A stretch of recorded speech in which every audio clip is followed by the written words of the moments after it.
మెదక్ జిల్లా శివంపేట మండలం చిన్న గొట్టిముక్కుల శ్రీ సహకార ఆంజనేయ స్వామి దేవాలయంలో ఆదివారం శ్రీ సీతారాముల కళ్యాణ మహోత్సవం ఘనంగా నిర్వహిస్తామని ఆలయ పూజారి ఆంజనేయ శర్మ తెలిపారు.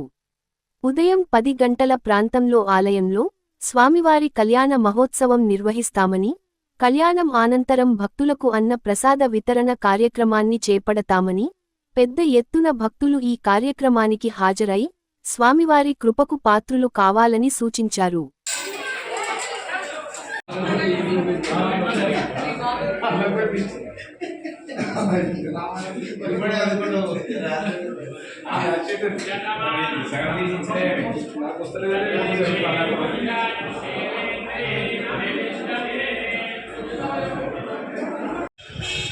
చిన్నగొట్టిముక్కుల గ్రామంలో దట్టమైనటువంటి ఒక అరణ్యంలో ఎటు చూసినా బ్రహ్మాండమైనటువంటి ఆయుర్వేదం మహిమ కలిగినటువంటి వృక్షాలలో ఉన్నటువంటి కొన్ని కోట్ల మందికి సహకారాన్ని అందిస్తూ ఆయన పేరునే సహకార ఆంజనేయ స్వామిగా కొలవబడుతున్నటువంటి చాకరిమెట్ల శ్రీ సహకార ఆంజనేయ స్వామి దేవాలయం వద్ద మరి హనుమంతునికి ఇష్టము, హనుమంతునికి ప్రాణము, హనుమంతుని యొక్క అవతారానికి ముఖ్య కారణమైనటువంటి శ్రీ శ్రీ శ్రీ సీతారామచంద్ర స్వామి వారి కళ్యాణ మహోత్సవము రేపు చిన్నగొట్టిముక్కుల గ్రామంలో ఉన్నటువంటి చాకరిమెట్ల సహకార ఆంజనేయ స్వామి దేవాలయం వద్ద జరపబడును.